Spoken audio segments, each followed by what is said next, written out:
Alright, what's happening, people? So, I got a fixer-upper here. It's got some problems. It's an iBuzz. It's called an iBuzz. For good reason, too. Yeah, see, iBuzz? Wait. Oh, Ibanez. Sorry, I thought it said iBuzz. But, here's the first thing that you're going to notice about it.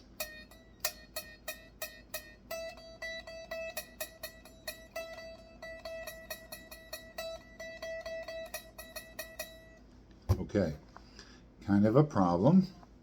Let's try it on the B string.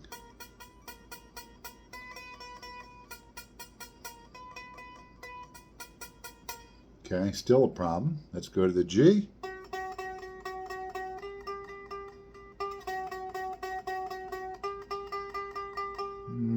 Okay, still a buzz, not quite as bad. Let's go down to the D.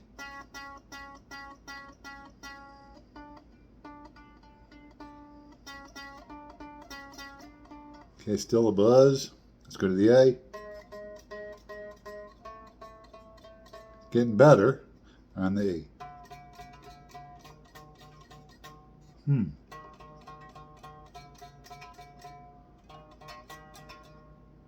It's got more of a buzz on the 12th than on the 11th. The action on this guitar right now is, I'll do millimeters at the 12th. On the bass side, I've got, I'll show you. Let's check it out. So here's the 12th right here. And let's make sure you guys can see that. Can we see it? Let's see. Let's get the actual dimension is, it says way too high. Okay. Let's check it on the treble side. Let's try that again. You know, I haven't checked it myself yet. Let me get a read on it. On the millimeters, I got yeah, same read, but almost as much way too high. Here's the 12th right here. See it? So I got like 1.75 on this side. And I got, yikes, 2.75 on the bass side. Okay, so way too high, right? It's a fixer-upper. We're gonna lower that action, and we can. Can you see the Can you see the saddles? Try and hold it every direction. Try to give you guys an idea of what's going on with the saddles. So the saddles are not set to the same radius as the neck. Some of the saddles are sitting like this, some are tilted, and they kind of go downhill towards the treble side, which would account for the difference in the action up here. And on the bass side, those are maxed out on height. So we definitely want to lower that. But something that I saw, oh, we got a diagram here. You guys are going to love the diagram. Let's look at the neck pockets here. So I don't know where my feeler gauges are, man. They're somewhere around here, but this'll work.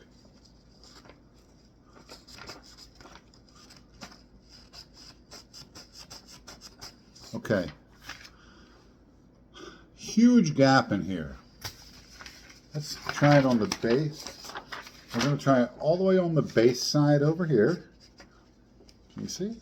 Okay, yeah, it still goes in. Let's try it over here on the treble side. Let's see what happens. Okay. So the only place that I think this neck is in contact with the body is all the way up here, because I can get my paper in like a good inch and I'm hitting the screws. So I don't know how much further in it would go if it wasn't hitting the screws, but we got a big old airspace in there. And we've got some problems with this fretboard.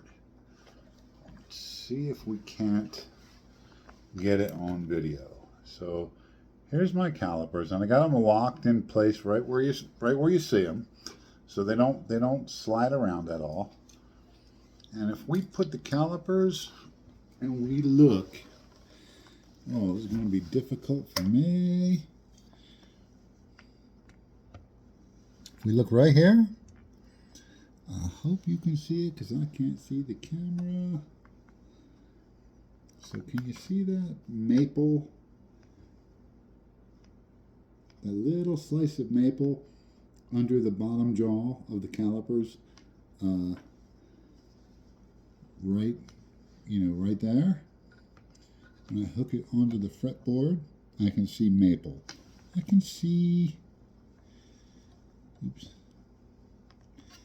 I can't see any maple at all. What the hell am I talking about? It's beautiful right there. It's set exactly. Pay no mind to the man behind the curtain. All right, let's flip it around. Sorry about that.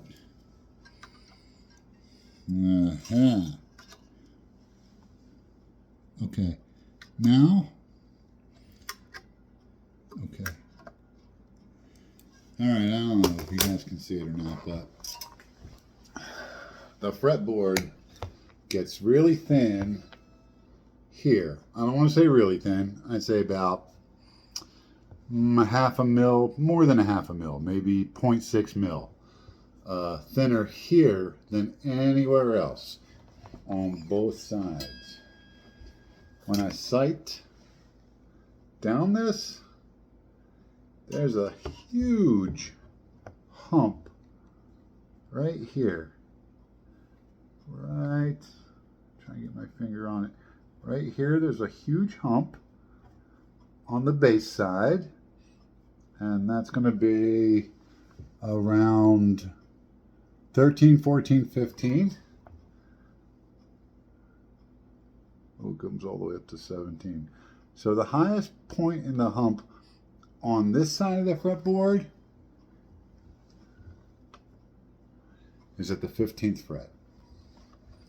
All right, now when I look on this side of the fretboard and I sight down it, can I get that on shot? I want to try my darndest to get that on in the frame. Pause it if you gotta pause it. Closer here. Wow, I think I got it on the camera. I'm very impressed with myself right now. Yeah, okay. So huge hump a little bit further down. So here's the highest point of the hump right here. Okay. It's got a huge hump in it, and it just happens to be right where the radius part of the neck ends and it goes to the heel. So right here. I checked the thickness of the fretboard, and we got some variations in the fretboard. Because of the shape of the fretboard, because I can see some of the frets have been filed flat. Let's see if I can't show you guys that.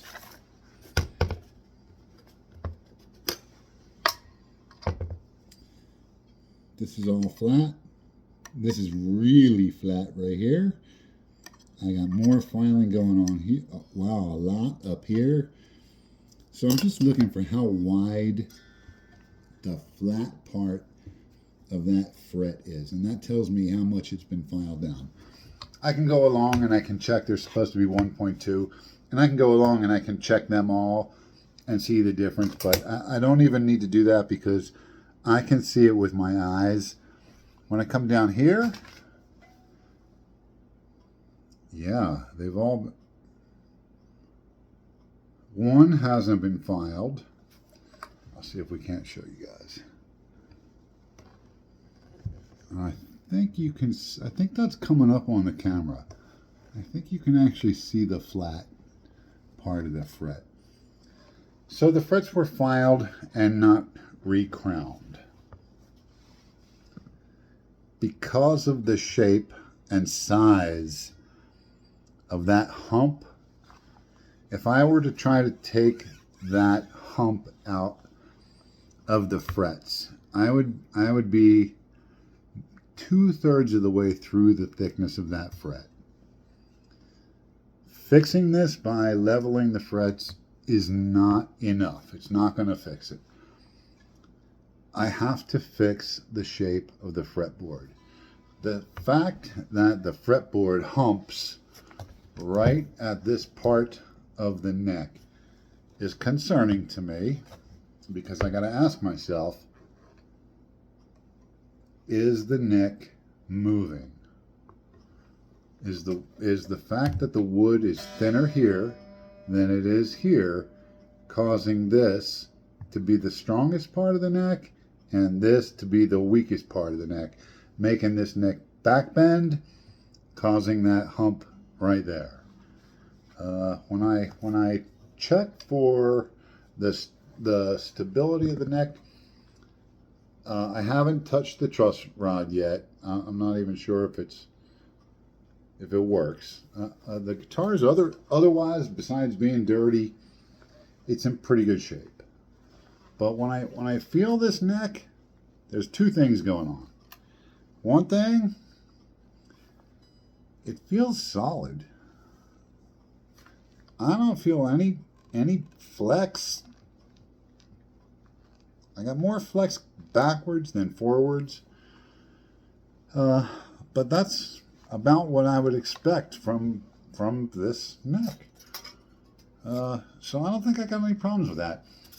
One thing that I really don't like about the neck is the finish on it. So the body has obviously a polyurethane and sweat and grime finish on it. But the poly, you know, you can feel it. It feels nice and hard, right? But on the neck, it feels like it feels gummy. Now I haven't cleaned it yet, but I suspect that even after I clean it, it's gonna have that gummy feel. It feels like maybe like a true oil. Yeah, it's got that gummy kind of a true oil feel to it. So I don't like that at all. We'll try to wet sand that out, that gummy feel, but I got a feeling it's like a true oil finish. This guitar may have come with an unfinished neck, and it's got some scarring on it, right? But I mean, nothing terrible. It's got a couple of dings up here at the headstock. You know, somebody was going to town on it, and you know, I always say, like, look, if you got dings on the guitar from playing it, cool. If you got dings on the guitar from it sitting in a corner like a piece of furniture and you knocking it over, not cool, right? Buy a shelf, right? Get rid of the guitar, because if you're not playing it, don't even have it. But we're going to clean it up. We're going to fix this problem with the neck pocket. The neck is sitting too high, and it doesn't have enough of a back angle on it. We're going to reshape this fretboard. Check this out. This, I hope it's showing up. This truss rod cover is, I'll do it on the camera so you guys can see it, and hopefully have a good laugh. This has like a little,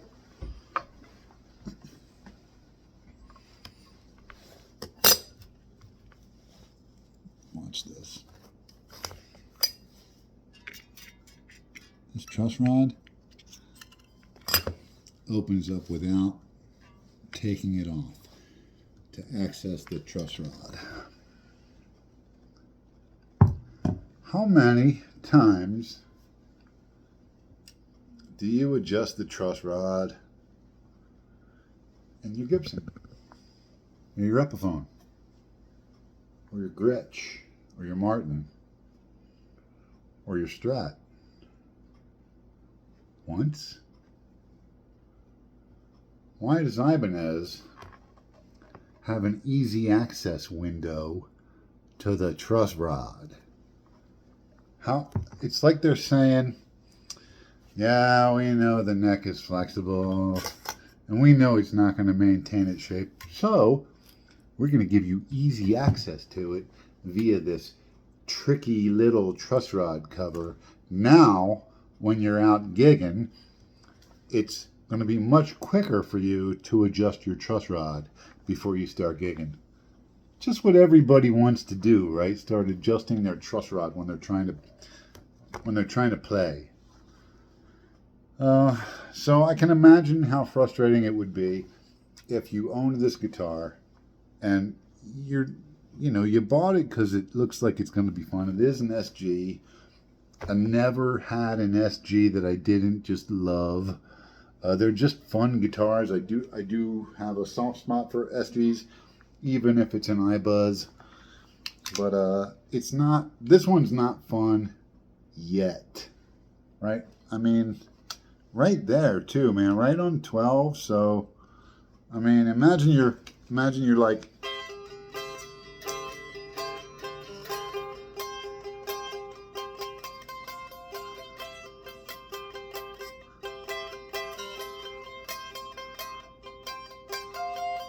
It just sounds terrible. I'm sorry, Angus. But we got a diagram. Here's what I think happened. I think some kid bought this and said, "Oh, it's not quite right. Let me try to work on it." And kudos to you, kid. Like, good try. Next time, don't give up.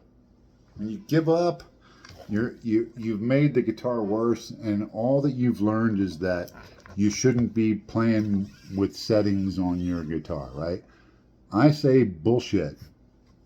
If you mess it up, you can always put it back to where it was.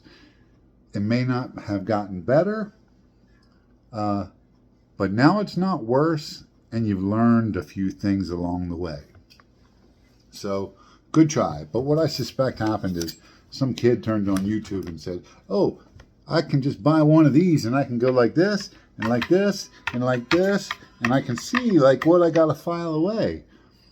Because they think that this is a tool for leveling your frets. This is not a tool for leveling your frets. Let's go to the diagram. This is a 2D version of what's going on in one section of this guitar. Big hump right here at the 11, 12, 13 fret. So you see on this mont up here, I'm sorry I didn't have time to build it to scale or paint it. But if you're checking your frets for level, and this is telling you you're good here, right? You're good from here, here, here, no rock. It's perfect. Then you slide up to here, here, here. And you go, oh, no rock, because you're sitting on the top of this one. You're sitting on the top of this one. You're clearing the top of this one, but your fret rocker is not clicking. It's not telling you something's wrong. So you go, okay, I'm good. And you go to the next 3 frets. Here, here, here. Your fret rocker is going to sit on top of this one and on top of this one, and it's not going to rock because it's going over the top of this one. Same thing right here. The only time you're going to get any rock is if you're sitting right on here and it's going to teeter-totter on that one. So imagine the trouble you start to get yourself into when you start taking this one down, right? Because now, when you go across these 3, it's rocking. And then, you take it down more, and then you take this one down. There's just too many ways that your fret rocker is not telling you the truth, and here's proof. Leveling your frets has to be a global process. You cannot use this tool to tell you what frets to file down. You have to use a tool that touches all the frets all the time. That's the only way you're going to get your frets all level with each other. To do that, you got to start with a perfectly straight neck. You got to start with frets that have not been filed down, unless you have a roll-off going on, in which case you know how to compensate for that because these frets are going downhill. But here, let's check this out. Huge hump right here. I think you guys were able to see that. So we're going to skip that end of the guitar. There's problems down there too, but they should go away if I straighten the neck. But these problems right here, the problems are too big to fix by filing the frets. And here's why. Let's go across 3 frets. Okay, that one's high, according to the fret rocker. And we're on number 12, right? So number 12 on the treble side, that's high. On the bass side, no rock. Some kid is going to start filing away on the treble side of the 12th fret. Okay, now he goes to this one. And this one's high. But if he filed away on this one, now this one is even higher because now the fret's got more rock in it because it can go down even further where that fret got filed away. Let's go up again. Oh, they're good there. Oh, there's no need to file anything because these frets are perfect. No, they're not. How about these 3? Oh, now we got some rock. It's telling us that this one is high, right? It's going to be the same thing where it's going to tell you to file where you don't want to file. It's going to change the reading of the next rocking fret. This is not the right tool to do this. If you see those videos where somebody's telling you, oh, just go along and then get your Sharpie and then just mark that and then file that down and then go and then keep working your way up the neck. Man, you are going to make a mess out of your fretboard if you do that. Don't do that. What you got to do is you got to start with a tool like this, right? That's ground flat on this edge and ground flat on these points here, and start off by setting your neck perfectly straight. Get a flashlight or hold it up to a light bulb and look for any gap and start adjusting your truss rod until you can close the gap all the way across. On this guitar, that's never going to happen. And that is because this guitar has the ski jump. Can we see it? What's the best angle to show it? I don't know if we're going to be able to show it. But like I said, it's got the big hump right here, and then it goes down here, and then it comes right back uphill where it crosses the body. So there's a big ski jump here, really low here, really high here, and then it goes back down over here. And from here to there, you know, it's not, you know, the fretboard's not terrible. It could be done by just leveling the frets if the fretboard ended here. Okay? The fretboard doesn't end there, and it has to be a global process. So, remember a couple of videos back we talked about truss rods and where your truss rod bows. When you tighten up a truss rod, all you're doing is you're taking that bar and you're squeezing it, or you're crushing it. You know, you're either squeezing it together or you're trying to force it apart. So when I do that from either end of this metal ruler, I push. I'm just going to push. Oh, it's a 1 foot ruler. And look. Okay. Okay. The weakest point is in the middle. If I want that relief to be worked into this neck at the 5th fret, but this is the middle of the truss rod, in order to get the relief that I want here, I got to go way deeper here, which changes my action, which I don't want. The length of the truss rod is extremely important. It has to be tailored to the needs of that specific neck. So depending on the length of the neck, will help determine the length of the truss rod that you want to be using, if that's an option for you. You know, most people, they're going to go out and they're just going to buy a guitar off the shelf, and you really, I don't recommend you try to pull the truss rod out to change it. Number one, you don't want a channel cut in the neck where there's no truss rod, because you just made a weak spot in your neck. If I had been building this guitar from scratch, the truss rod would start right here and it would end, you know, right where this one ends. So I would have shortened the truss rod, changing the center of the truss rod, moving it to where I want, because the truss rod inside the body from here to here is doing nothing. Nothing. Pointless to have truss rod in there. It's all bolted together with the body. What's the truss rod going to bend the body? It's not going to bend the body. It's just going to crush the inside of your fretboard from the inside. You know, design flaws built right into the guitars.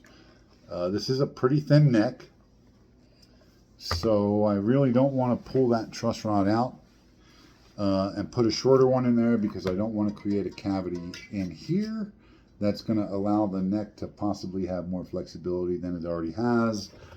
And I think that this whole thing can be fixed by plucking out the frets,